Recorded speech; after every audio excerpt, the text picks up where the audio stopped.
That's it. Okay. Tonight we're in chapters 42 and 43 of Genesis. And this is a continuation of the story of Joseph. I call it a story. It's a narration. It's part of what they call the history of Jacob. It's one of the longest narrations in the Old Testament.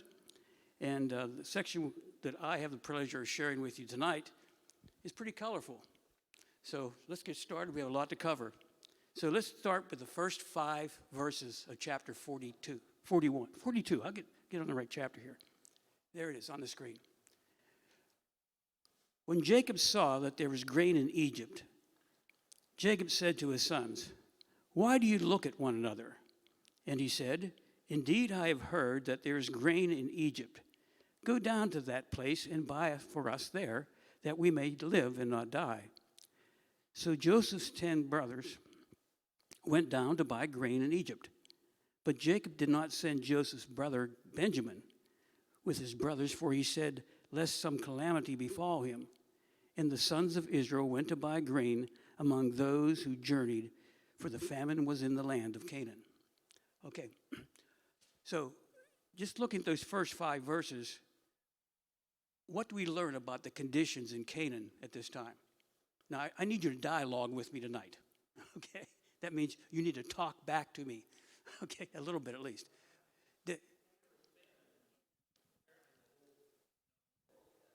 Right, and that's a good phrase, the whole known world. This was not just a localized famine, it was a regional famine that covered all the known world. Now I have a question. What do you need to know before you pack up your bags, travel to another country, and prepare to do commerce or do business there? What are some of the things you need to know? You have to speak up, I'm sorry. Oh, place to live, yes. All right, accommodations. But what do you need to know about that country? Language. Is it a friendly country? Correct. Linda?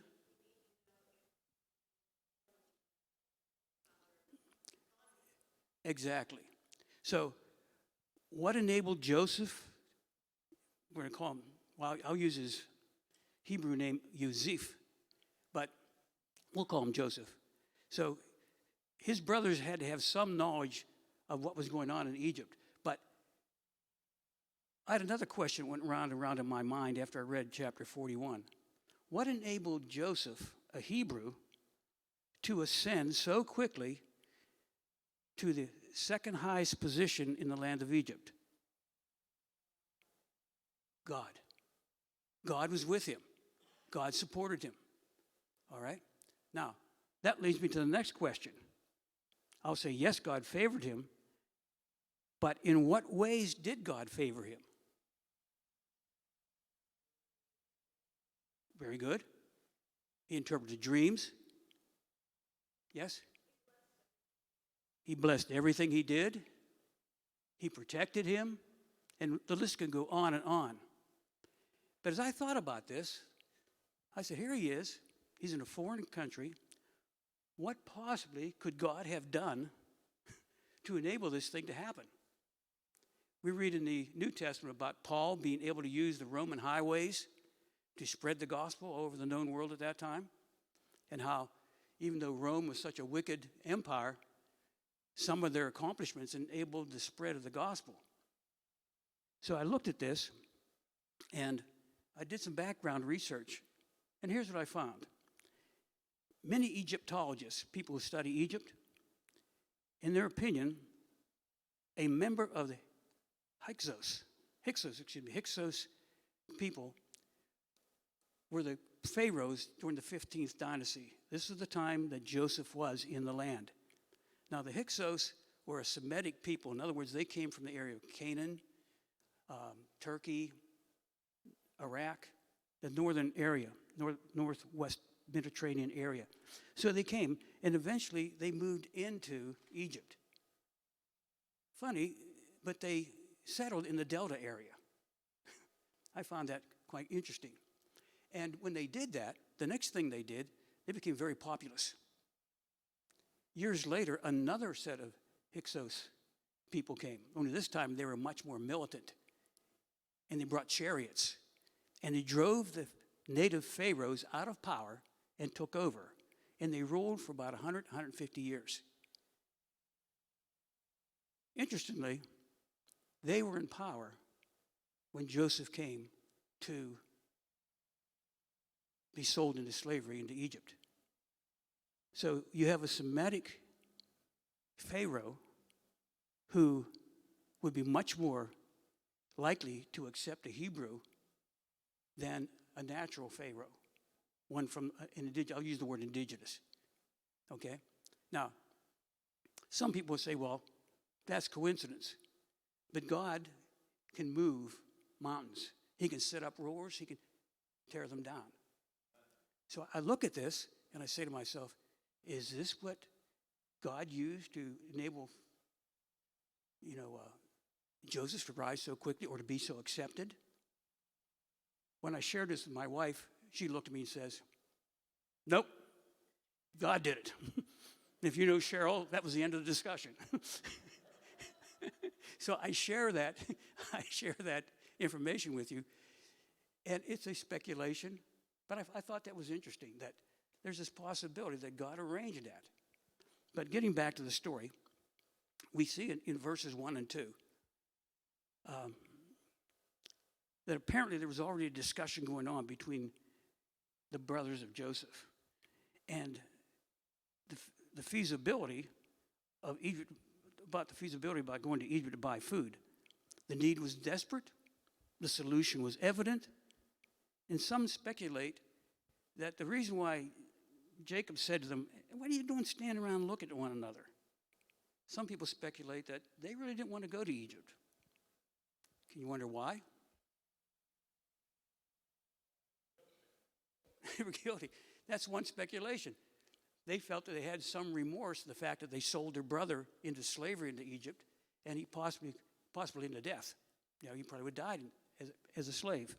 So, moving on to verse 3, we see that 10 brothers are sent, but not Benjamin. Again, we see what we today would describe as a dysfunctional family. Favoritism, again, rears its ugly head. We saw this earlier with Joseph in the coat of many colors. And now, here's Benjamin being set apart. In verses 4 and 5, remember that Jacob was a very wealthy man, and he could afford to make purchases of food. So off they went, along with others, for the famine was great. So the Bible reinforces the fact that it just wasn't this family that was going down to Egypt. There were others. I can envision caravans of people going to Egypt to buy food. Let's take a look at verses 6 through 8. There we go. Now Joseph was the governor over the land, and it was he who sold to all the people of the land. And Joseph's brothers came and bowed down before him with their faces to the earth. Joseph saw his brothers and recognized them, but he acted as a stranger to them and spoke roughly to them. Then he said to them, where do you come from? And they said, from the land of Canaan to buy food. So Joseph recognized his brothers, but they did not recognize him. Then Joseph remembered the dreams which he had dreamed about them and said to them, you're spies. You have come to see the nakedness of the land. So when I look at this, the first question I have is, Joseph was governor. So I looked that word governor up and I found the word vizier. And what that means is he's a person, someone who bears all the responsibility that's incumbent or expected of a ruler, a minister of state, a prime minister. So he was a big banana in this country. He was right up there, second in command. So when his brothers arrive, the first thing they do is what, in that culture, what you would do with any potentate or any high level official, you would show respect. And respect in this case would be shown by bowing down, in some cases touching your head to the ground. So why is this relevant to Joseph? Linda?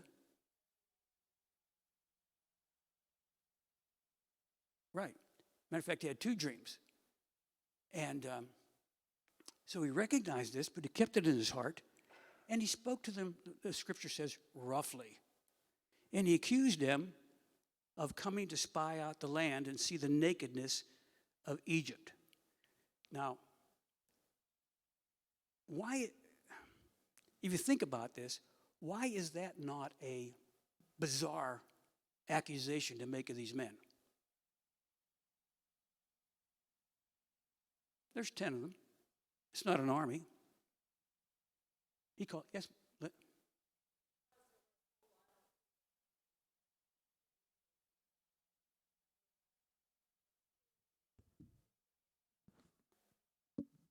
Mm-hmm. Pardon me? There were a lot of people coming from the north. Is that correct, Annie? From other lands, right? Now, when I looked at this, here's the answer I come up with. Just like I said, this is speculation. But I thought about this. Historians tell us that Egyptians had this great suspicion of foreigners. And the reason for this was they had been invaded numerous times from the north. And so they would have the suspicion. So when Joseph is standing in his court, and he has this ruse going on. He's playing this game, really. And he's surrounded by Egyptians. For him to make this exact accusation, these are spies probably coming to see the nakedness of the land, or in other words, how we are so defenseless. That makes sense to me. Again, it's only a supposition. Mo, you want to say something? I was just asking, didn't you say that potentially this group of leaders was also from the north? Yes. So are they not calling the kettle black? Probably. Probably. It would probably be a, remember also you have Hittites, you have other tribes in the north, and so the fear was there. It would be much like Israel looking askance at Iran, Iraq, Jordan, just keeping their eye on them. Something very similar to that. I think Joseph was also messing with his brothers. Oh, yeah. Clearly. He was.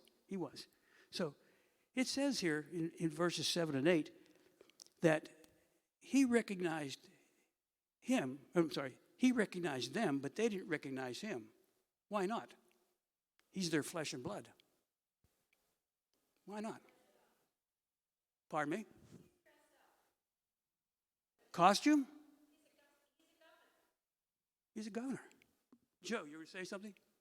No? Why not? Okay. Uh-oh, an armed man. He gave Joe a microphone. I think that one of the reasons I think that the Egyptians would naturally be very cautious and skeptical about strangers coming to their land is because at that point they had the most valuable possession in the world, food. And boy, you conquer Egypt, and you don't have to pay for food anymore. And if you would extrapolate and kind of think of Joseph, he wasn't giving it away. No, he wasn't. Yeah, I'm sure they were paying a pretty penny for it. We'll see later on in Genesis that Joseph came up with a plan that actually made Pharaoh much more wealthy, much more powerful by using this food resource. Good point. Exactly. So if we go back to chapter 41, whoa, Dave. I figured that they did recognize him because when they sold him to slavery, he was a young boy. Now it's years and years later where he's grown up, learned the language of the Egyptians, and is speaking differently too. I look a little different now than I did when I was 17. And He was. Be nice. They look different. You don't always recognize them walking by. Absolutely. If we go back, whoa. he probably looked like an Egyptian and walked like an Egyptian, but I'm sure, The Hebrews probably would have had long hair and beards. He probably was clean shaven, might have been bald, etc., like the Egyptians were. Let me give you 7 reasons. And you've touched on most of them. Good job, good job. 1, he had a signet ring on his finger. If you go back to chapter 41, you'll see these things listed. Sign of power given to him by Pharaoh. He wore Egyptian garments, someone mentioned over here. He dressed like an Egyptian. He had a golden chain around his neck, a sign of royalty. He drove the number 2 chariot in the land. It'd be much like having Air Force 2, all right? Just like that. He had a new name, Zephnath Paneah, which means God speaks and lives. He's given an Egyptian wife. Most importantly, and most likely, he now looks like an Egyptian and speaks a different language. Egyptians usually shaved their heads, their faces, sometimes their bodies. When they had official presentations or official meetings, they wore wigs. So here are these Hebrews, long hair, bearded, scuzzy, in the presence of this Egyptian ruler, dressed to the nines. Now he's selling grain, right? He's not sitting in the marketplace. He's probably sitting in some estate where he's on a dais. He has servants, stewards, guards. He's an important person. So he's dressed for the occasion. Let's look at verses 9 through 12. Thank you for your contributions, by the way. Verses 9 through 12. Okay. Starting with verse 9. Then Joseph remembered the dreams which he had dreamed about them and said to them, "You are spies. You've come to see the nakedness of the land." And they said to him, "No, my lord, but your servants have come to buy food. We are one man's sons. We are honest men, your servants and not spies." But he said to them, "No, but you have come to see the nakedness of the land." Is their statement to him true? No? Why not? Somebody said no. They came for food, but are Joseph's brothers' statements true? Mo's shaking his head. Why, Mo? They're not honest. All right, they're not honest, man. You got to stop and think about this. Why did they have to stick that in? Well, guilty conscience, maybe. Cover your tracks. We'll see. Now, again, this accusation about being spies would make sense. Verses 13 through 17. And they said, "Your servants are 12 brothers, the sons of one man in the land of Canaan, and in fact the youngest is with our father today, and one is no more." But Joseph said to them, "It is as I spoke to you, saying, 'You're spies.' In this manner you shall be tested. By the life of Pharaoh, you shall not leave this place unless your youngest brother comes here. Send one of you and let him bring your brother, and you shall be kept in prison, and your words may be tested to see whether there is any truth in you, or else by the life of Pharaoh, surely you are spies." So he put them all together in prison for 3 days. Nice way to treat your family after you haven't seen them for 17 years or so. Okay. Now, I believe Joseph is approximately 37, 38 years old at this time. He was sold into slavery at 17. He stood before Pharaoh the first time when he was 30. We've had 7 years of famine. Salmon? Famine, not salmon. Famine. Okay. Fishing, the wrong stream. Okay. So he's approximately 37 years old, maybe 38. Okay. So here we are. He uses this term, he invokes this oath, by the life of Pharaoh. To the other Egyptians in this room, this would be a standard oath. Why would Joseph invoke this oath, by the life of Pharaoh?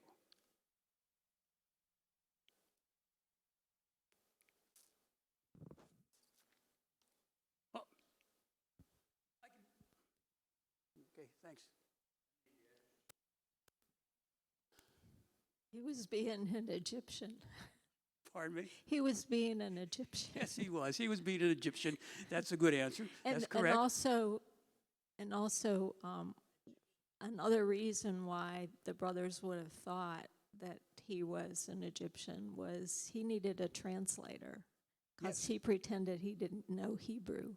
Yeah, we're going to see that a little bit later in this chapter also. So, two things. It ratchets up the pressure on his brothers.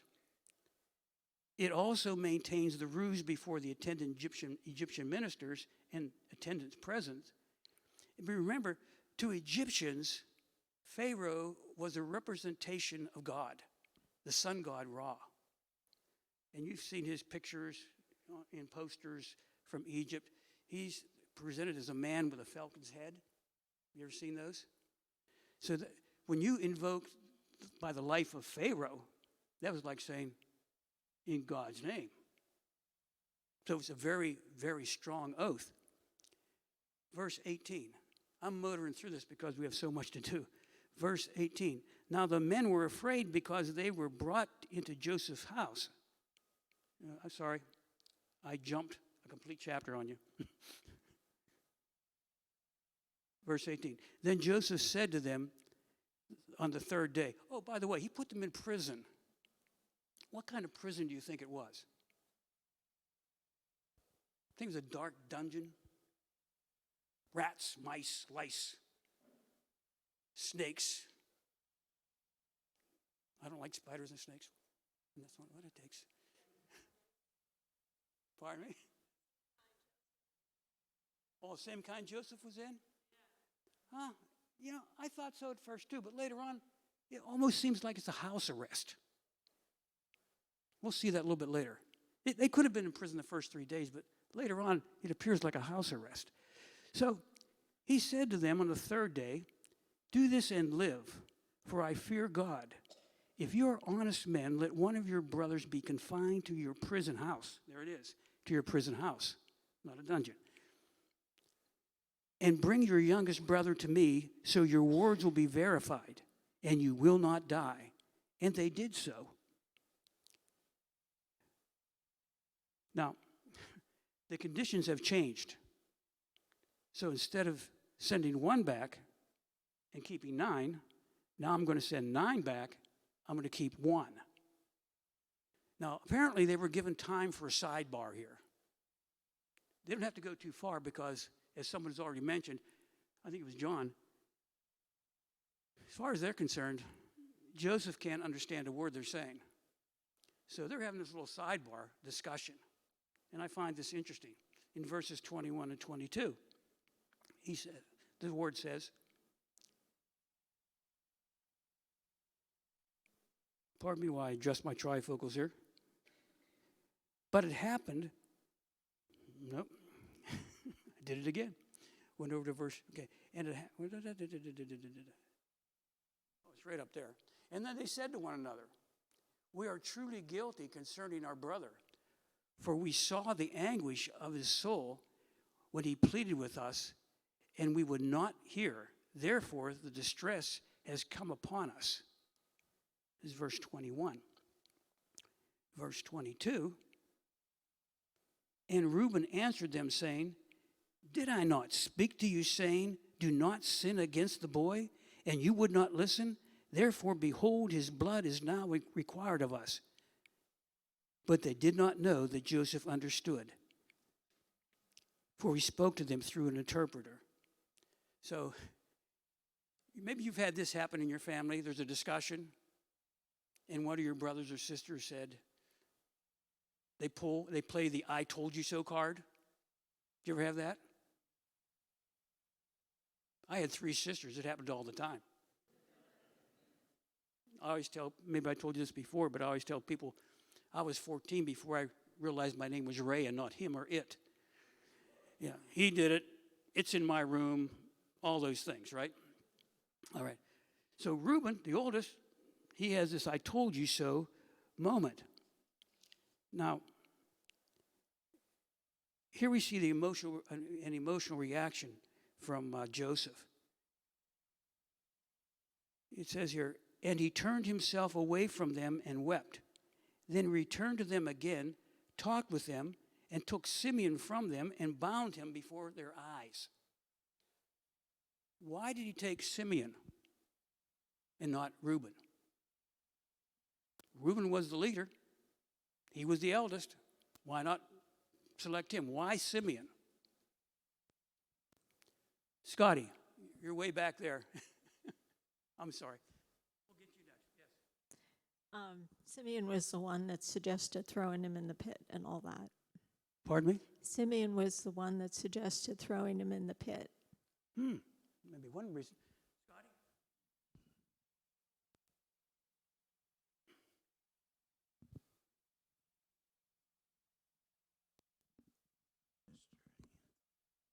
I think it's because Simeon and Levi were the ones that destroyed Shechem. And then if you look at Genesis 49, verse 5, like when Jacob's blessing them, he says like they are vicious by the knives. I would not want to be in the council of them. And that, like, if you just look at that this is supposed to be a blessing. If you look at the Genesis 49, verse 5 of that blessing, when he says Simeon and Levi, it's like it's not really a blessing. It's more of like, yeah, I wouldn't want to be in a room with them because if I turn my back, they're going to be killing me essentially. And so they like That could very well be true. The other reason was, remember, Reuben had been the one to speak against his death. So he was eliminated. He was the eldest. The next in line by birth was Simeon. That could very well be the reason also. That's a good point, Scotty. Right. Thank you. Yeah, I think it's just again a concern, like having those two brothers together. Okay. Verse 25. Then Joseph gave the command to fill their sacks with grain, to restore every man his money in his sack, and to give them provisions for the journey. Thus he did for them. So they loaded their donkeys with the grain and departed from there. But as one of them opened his sack to give his donkey feed at the encampment, he saw his money there, and it was in the mouth of his sack. So he said to his brothers, "My money has been restored, and there it is in my sack." Then their hearts failed, and they were afraid, saying to one another, "What is this that God has done to us?" Now, there's a lot of ways they could have reacted. Who's receiving the blame for the money being in the sack? Pardon me? God. Mo.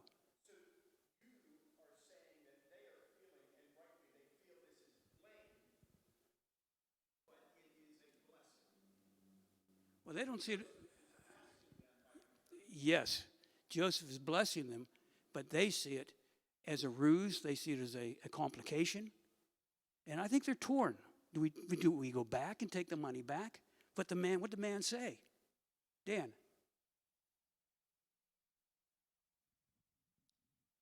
Well, I guess when you consider this can be some of the first true words that they did say, because indeed, it was God who did this. And maybe they're beginning to recognize something's up, because who else could have done this but God? Right. Good point. Good point. Verse 29. Then they went to Jacob their father in the land of Canaan and told him all that had happened to them, saying, "The man who is Lord of the land spoke roughly to us and took us as spies for the country. But we said to him, we are honest men." Here he is again. "We are not spies. We are 12 brothers, sons of one father. One is no more, and the youngest is with our father this day in the land of Canaan. Then the man, the Lord of the country, said to us, 'By this I will know that you are honest men. Leave one of your brothers here with me. Take food for the famine of your households, and be gone. And bring your youngest brother to me. So I said, I shall know that you are not spies, but that you are honest men. I will grant your brother to you, and you may trade in the land.'" So this proposition is twofold. Not only will you get Simeon back, but now you have the opportunity to trade in the land. And I'm supposing that trade could be more than just buying food. Okay? And I'll sort of expand upon that when we get to the gift that Jacob tries to send to Joseph. Yes, sir.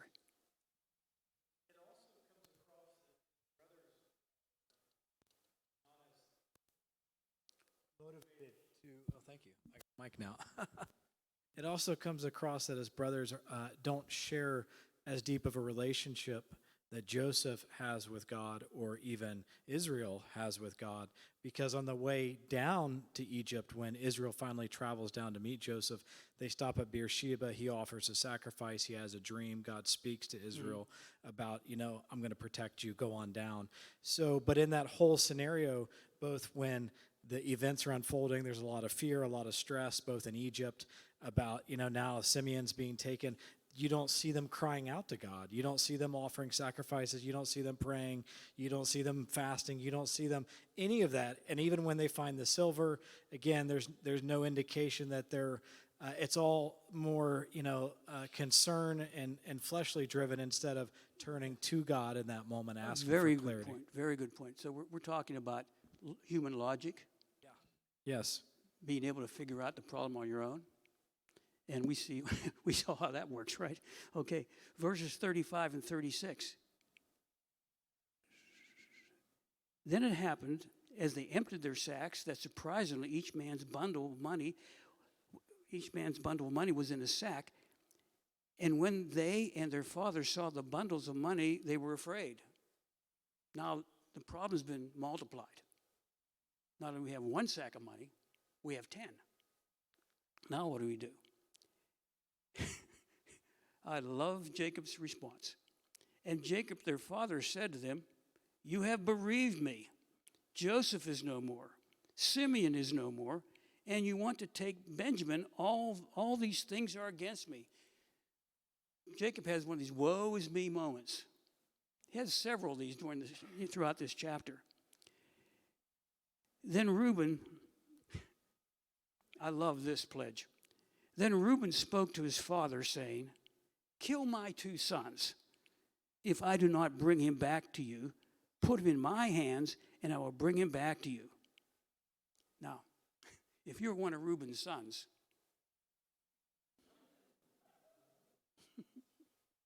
this would be a good time to be a daughter. All right? Take my 2 sons. Not just take them and make them yours, kill them. Something to think about. Like I said, this family is just a little dysfunctional. But he said, "My son," this is Jacob speaking, "my son shall not go down with you, for his brother is dead, and he is left alone." Stop right there. You can't take Benjamin, for his brother's dead, and he's left alone. What does that tell you about Jacob's mindset?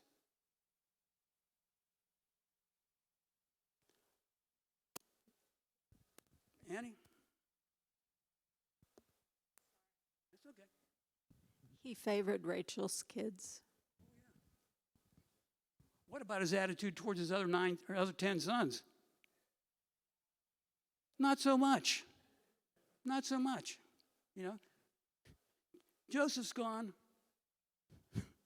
Benjamin's going to be all alone. I found that rather revealing. Again, we see this favoritism cropping up in the family.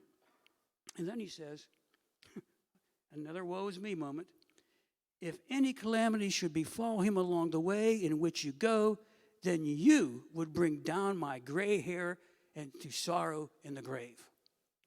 In other words, you'll cause the death of me if something happens to my son. Interesting. Like I said, probably a dysfunctional family. Now, I say dysfunctional. In today's terms, yes. In their time, maybe not so much. Different set of customs and so forth. Chapter 43. We may just make this, folks. Chapter 43. Now, there's a time lapse.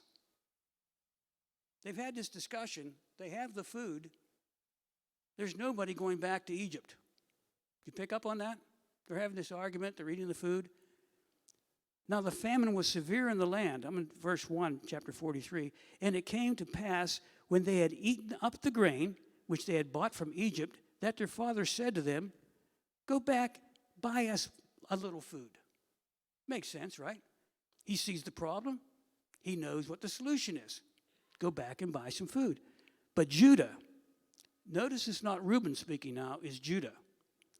But Judah spoke to him, saying, "The man solemnly warned us, saying, 'You shall not see my face unless your brother is with you. If you send our brother with us, we will go down and buy you food. But if you will not send him, we will not go down. For the man said to us, you shall not see my face unless your brother is with you.'" So Judah offers an ultimatum. If Benny doesn't go, I ain't going. Simple as that. If Benjamin's not going, we're not going. Do you think that is a solid threat?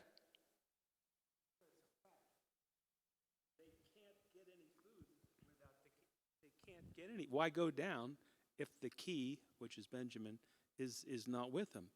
They can't get anything. He has to go. And it's not, Judah or the other guys saying it. It's Joseph who made that command. So Jacob has to obey. They all have to bow down to Joseph. According to God's dream, yes. Okay, moving on. So in Israel, this is the other name for Jacob, and Israel said, "Why did you deal so wrongfully with me as to tell the man whether you had still another brother?" What would we say in our vernacular? Why'd you open your big mouth, right? Yeah. Why'd you give him all this information? I guess Judah's about ready to go, "Oi, oi, what am I dealing with here?" And but they said, "The man asked us pointedly." Here's the first clue that they should have been picking up on this. "The man asked us pointedly about ourselves and our family, saying, 'Is your father still alive? Have you another brother?' And we told him according to these words. Could we possibly have known that he would say, 'Bring your brother down'?" Makes sense, right? Good. Makes sense. Then Judah said to Israel, his father, "Send the lad with me, and we'll rise and go, that we may live and not die, both we and you, and also our little ones. I myself will be a surety for him. From my hand you shall require him. If I do not bring him back to you and set him before you, then let me bear his blame forever. For if we had not lingered, surely by now we would have returned the second time." What is Judah offering in his compromise, in his proposal? He's offering something different than Reuben offered. Reuben offered his 2 sons. What is Judah offering? Pardon me? Himself, yes. Some commentators say that this is the biblical way of saying a life for a life. A life for a life. It's a pretty serious thing. He also says, you know what? If you wouldn't have been arguing and dragging your feet, we could have been to Egypt and back. Right? But here you are. Linda. Pardon me?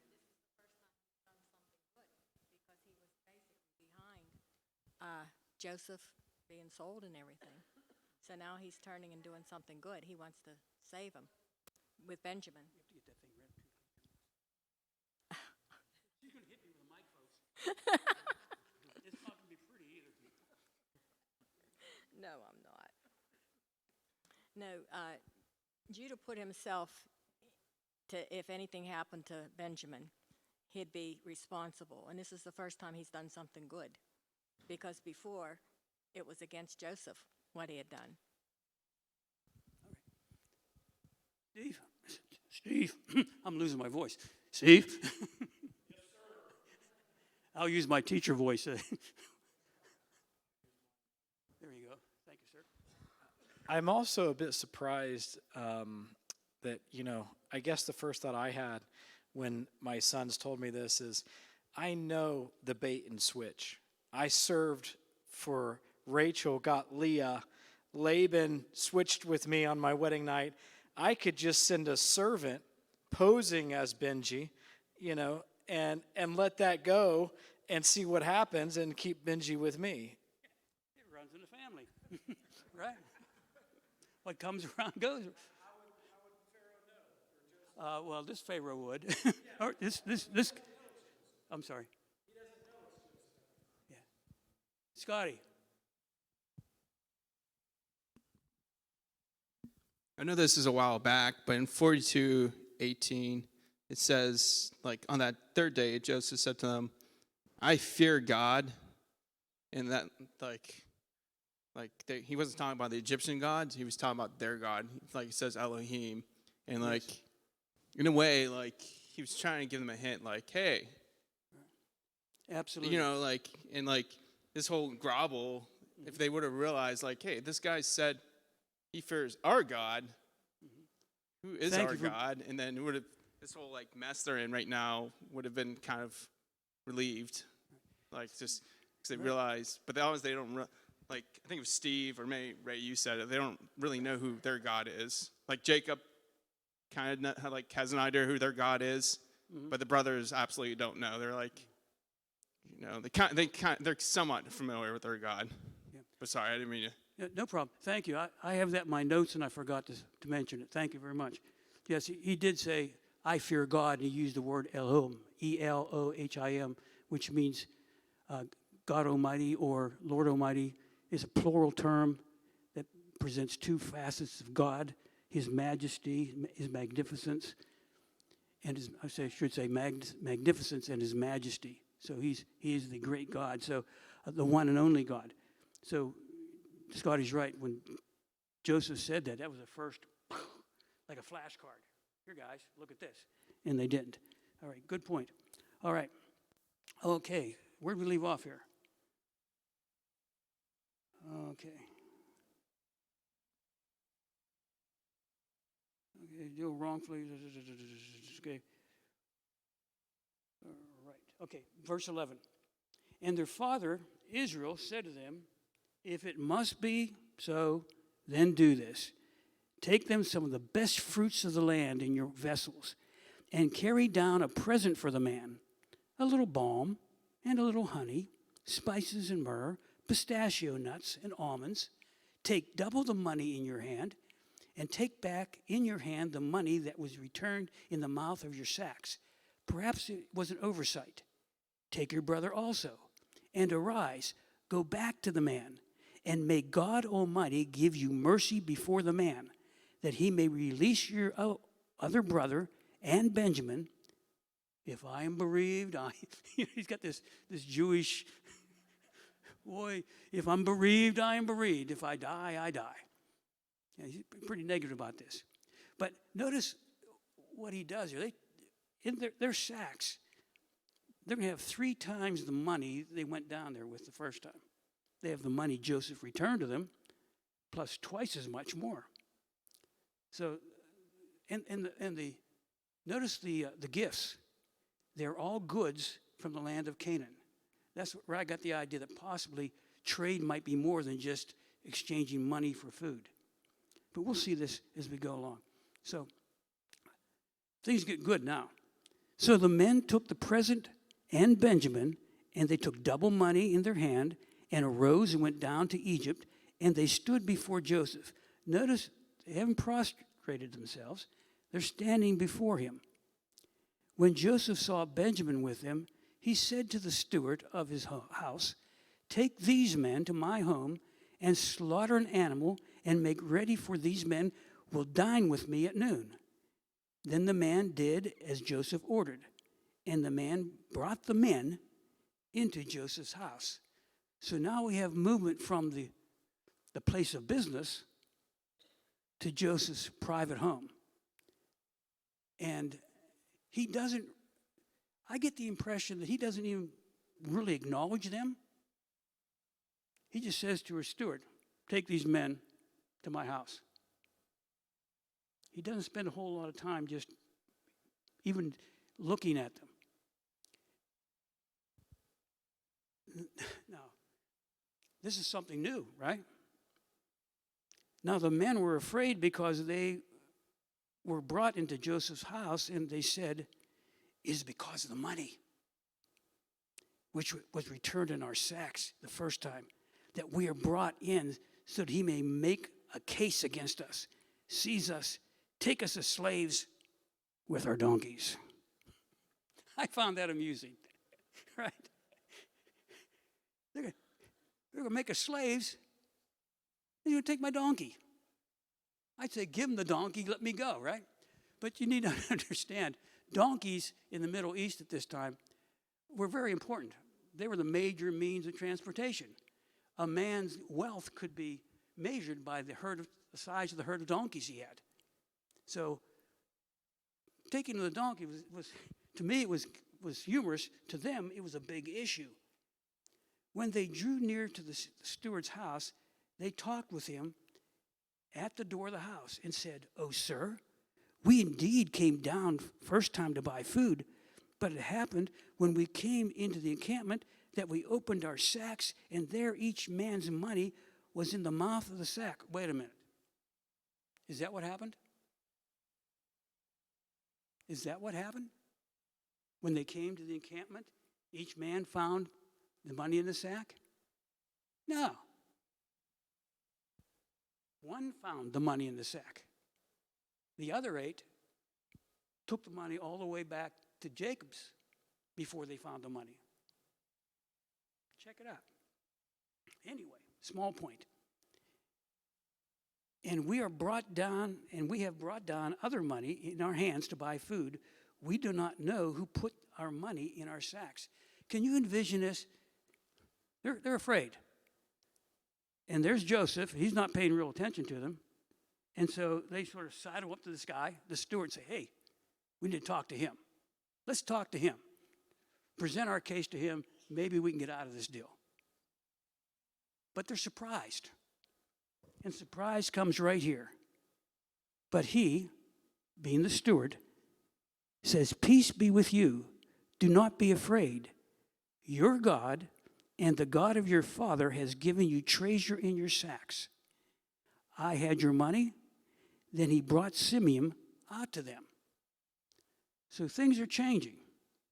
So don't be afraid. Your God has blessed you. Your God and your father's God. Some speculate that this steward, because he was so close to Joseph, may also be a believer. And I'm tripping over this stand. May also be a believer. Again, that's a speculation. But he brings out Simeon. So here they are. They're still standing. I see like a foyer. They're not in the chamber yet. And so he brings out food for them. I'm sorry. So the man brought the men into Joseph's house and gave them water, and they washed their feet, and he gave their donkeys feed. Take care of those donkeys. And they made the present ready for Joseph's coming at noon. So you can just see these guys. They're lining up all these gifts. Can you picture this?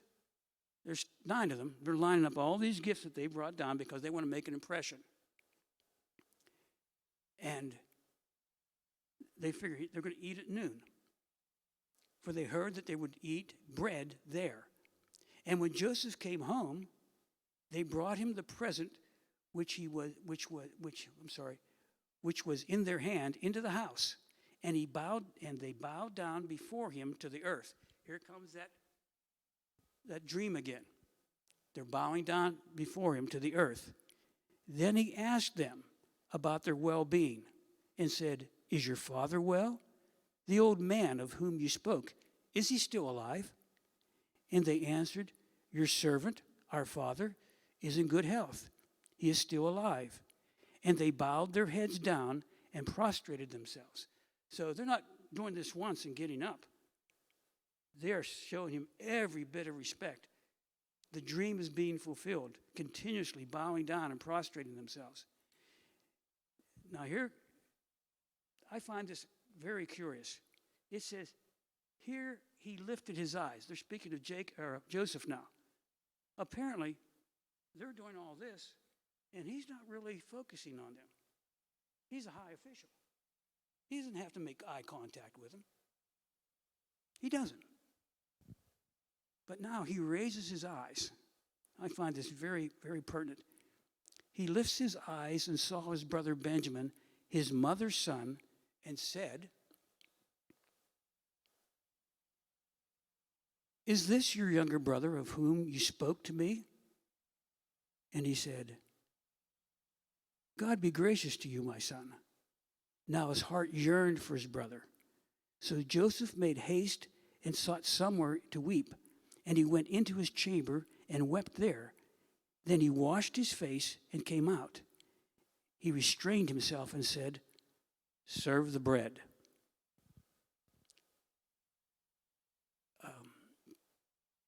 He didn't have this reaction with his other brothers. He did have this reaction with Benjamin. Remember that Benjamin was the second son of Rachel. Joseph probably spent more time with him in his youth than his other brothers. It is his blood brother, yes. And so it moved him immensely. So he removes himself, goes to his chamber and cries, and comes back and says, "Serve the bread." A very blunt statement. Now this is what a ruler would do. Serve the bread. I just have to give the order, you have to fulfill the command. Now things get very interesting. And this is where all the clues are being laid out, and his brothers they have this moment. So they set him a place by himself. They're speaking of Joseph. All his servants set a place for him by himself, and them by themselves. And the Egyptians who ate with him by themselves, because the Egyptians could not eat food with the Hebrews, for that is an abomination to the Egyptians. So get this picture. There's Joseph by himself. They're the Hebrew brothers by themselves. And over here you have the Egyptians by themselves. Now, to the Egyptians, nothing's unusual here to this point. But now something is revealed that should tell his brothers, this guy knows more than he's letting on. Notice what happens.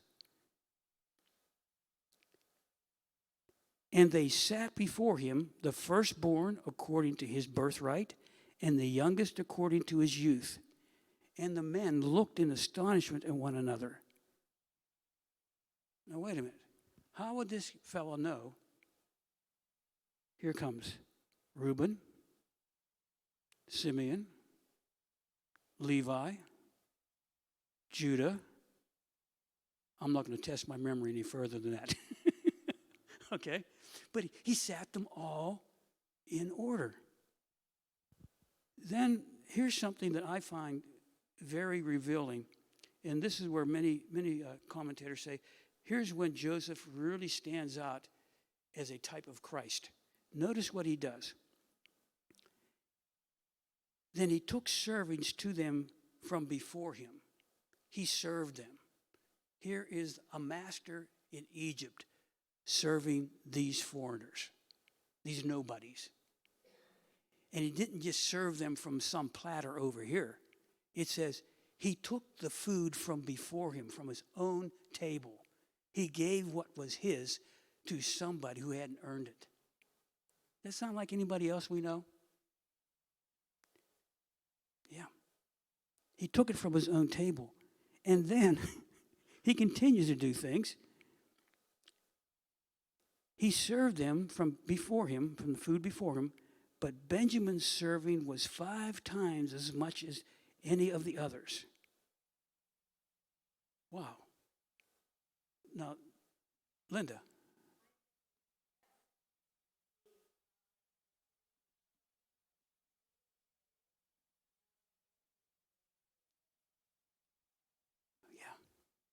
Yeah. It was a test. All of these things that occurred were tests to see if these men had changed their hearts. Well, yes and no. They're changing, but they may not be there yet. So the last line in this chapter says, so they drank and were merry with him. So the tension is relieved, I should say. And this episode sort of comes to an end. But as I thought about this, I thought to myself, there's nothing in God's word that doesn't teach us something. And so I asked myself this question, so what do I learn from this episode? Is there anything for me to learn from this episode? Anything that I can apply to my life? So I ask you, are there any lessons here in chapters 42 and 43? Things that Joseph does, the way he reacts? Scotty.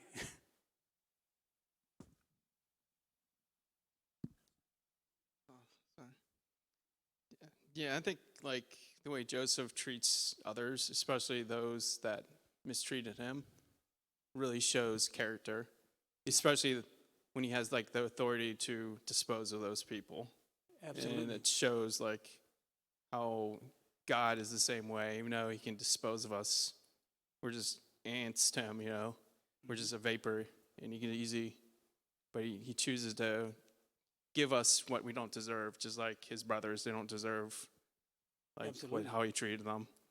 And Absolutely. to add on to the imagery you were alluding to with Joseph, he comes when's the meal? The meal's at noon. So that's when the fullness of the sun is there. Mm-hmm. And it's kind of showing the illusion also, if we look at the Lord, when he was being crucified, darkness happened at noon.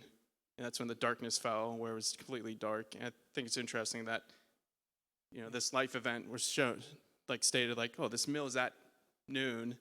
On top of that, it says they were served bread. And obviously there was wine there. We know, our Lord told us to always remember him. And I really think Joseph was really remembering who his God was and was really showing them this is the God we serve, Mm-hmm. This is the God that he made what was impossible, he made it possible. Or Amen. What was impossible, he made it possible. Thank you. Thank you very much. Very good. So we're running out of time. I have 3 minutes. I'm going to share 3 things with you. I learned that God can and does arrange circumstances to fulfill his purposes, as he did in this episode. 2, God keeps his promises. No matter how long it may seem or take for him to fulfill them, it may seem long to us, but he keeps his promises. 3, he's our provider. And his provision can sometimes come from very unlikely sources. Keep that in mind.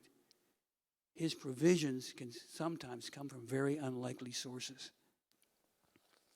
And lastly, in Joseph, and this is what Scotty was referring to, in Joseph we see characteristics that are desirable.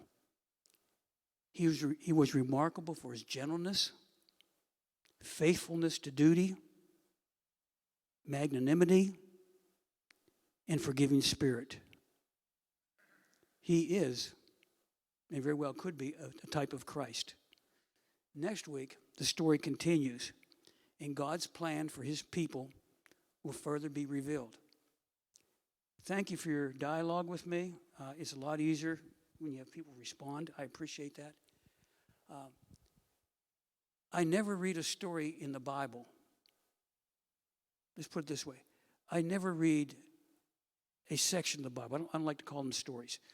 I never read a section in the Bible that I don't try to internalize it and picture it in my mind and say, what is being said here? What can I learn from this? And when I first saw these 2 chapters, I said, well, boy, this is almost like a soap opera. But when I started to look at it, I see Jesus throughout it. I see God's provision throughout it. I see forgiveness. I see God making right things that are wrong. All lessons that we should learn. Thank you very much. So next time you go to visit a foreign country, I just came back from Canada. No one offered me bread. Maybe that's a good thing.